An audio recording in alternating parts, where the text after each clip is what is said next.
l'idée première de cette création, donc rouge, donc comme le nom l'indique, c'est un petit peu de traiter de cette couleur, de traiter des émotions, de toutes les symboliques liées à cette couleur. Et le petit challenge qu'on s'est fixé sur cette pièce, c'est que la couleur rouge soit présente par les émotions et les symboliques, mais ne soit pas présente visuellement.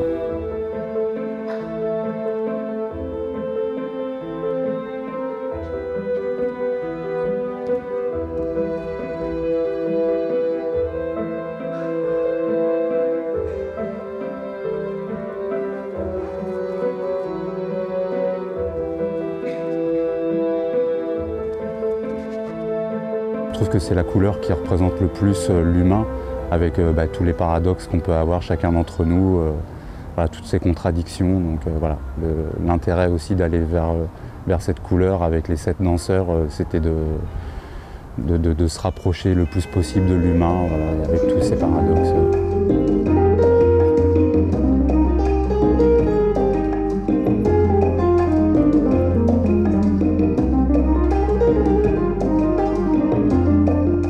On passe surtout par tout le travail d'émotion, par les symboliques. Il y a quelques images qui font aussi référence à certains clichés hip-hop. C'est même pas des clichés, c'est certaines références en hip-hop. Et c'est un gros travail en passant par l'émotion avant de passer par le mouvement.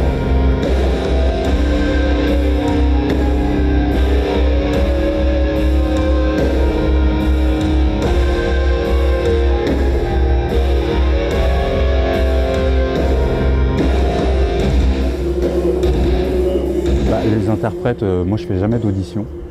Bon, à part sur Nagrani où j'avais pas trop le choix en Russie parce qu'il fallait aller vite. Et là je connaissais pas les danseurs, donc ça s'est fait comme ça. Et ça a confirmé que j'aimais pas les auditions. Je préfère que ça passe par une rencontre. Tous les danseurs qui sont sur le plateau, c'est des humains déjà que je connais. Pour certains, c'est même des amis.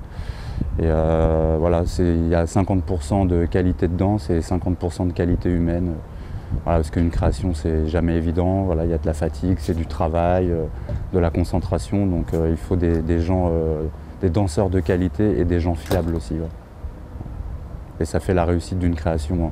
Parce que pour moi, une création réussie, c'est 50% dû certainement à mon travail, mais c'est 50% dû aux danseurs et à leur travail. Parce que sans danseur, un chorégraphe ne fait rien forcément.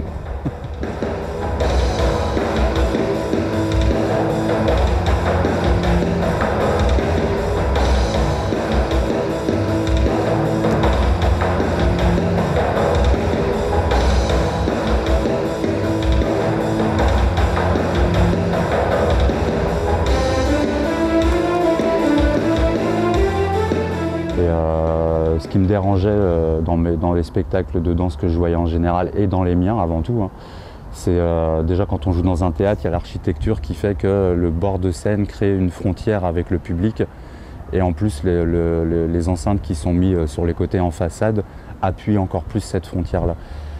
Et j'avais envie de pouvoir soit accentuer cette frontière, soit la casser avec des sons qui peuvent venir de derrière le public ou de derrière la scène, pour créer un peu plus de volume au niveau sonore. Et Fabrice Tison, qui est l'ingénieur son qui bosse avec nous dessus, travaille beaucoup sur des choses expérimentales, comment la musique peut agir sur le cerveau humain et sur les émotions humaines.